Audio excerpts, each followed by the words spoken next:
She thought she was babysitting one child, but the house held another. The parents rushed out so fast they didn't even finish their sentences, dropping a short list on the counter with only one name. Eli, age 6. She tried to shake off the uneasiness, but the house already felt colder than it should, like it had been waiting for someone. When the front door slammed behind them, the silence felt alive. She found Eli upstairs, sitting perfectly still, with toys arranged in a circle like a ritual he'd practiced 100 times. When she asked what he was doing, he whispered, "We're waiting for her," and then stared into the corner as if someone stood there. Her stomach tightened, but she laughed lightly and told him not to scare her.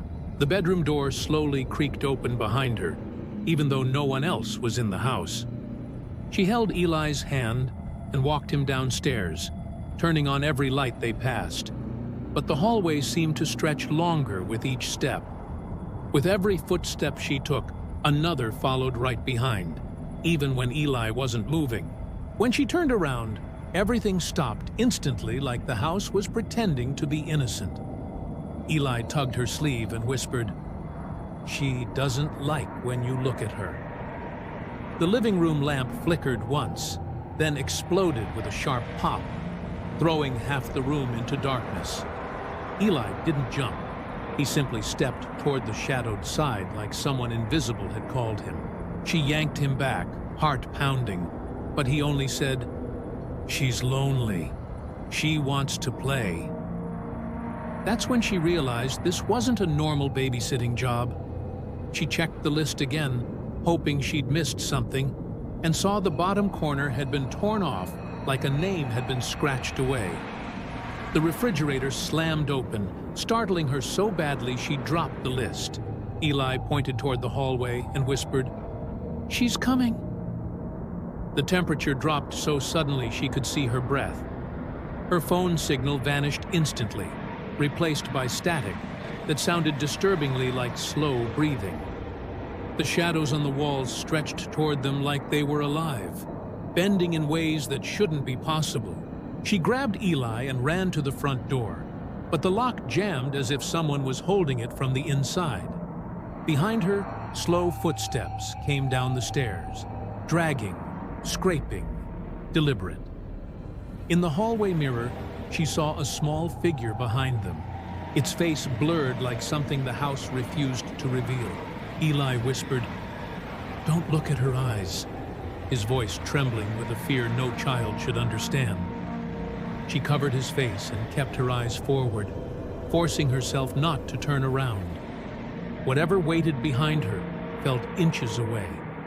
She threw her weight into the door again and again, the frame shaking with each desperate hit. The shadow behind them moved closer, humming low like a cry and a growl mixed together. On the fourth hit, the lock snapped, and they fell out onto the porch as the door slammed shut behind them like the house was furious they got away. Eli clung to her shirt with tiny fingers that felt too real. Minutes later, when the parents arrived, she ran toward them demanding answers. The moment she said the name Eli, the mother's face drained of color, and she whispered, trembling, "Eli died in that house 3 years ago." The babysitter felt her entire world tilt sideways, replaying every moment she'd held the boy's hand. The father whispered that they moved away because the house doesn't like letting go of children. The babysitter turned toward the porch where Eli had stood, but it was empty, just cold air brushing past her like a small hand saying goodbye. Her throat tightened as she realized the truth.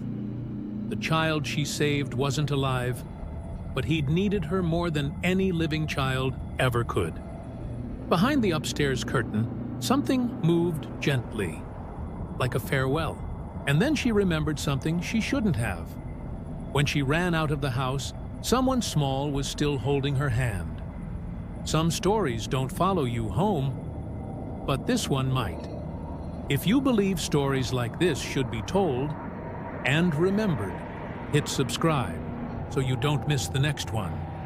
Because the house didn't exist on any map. But what she found inside was real.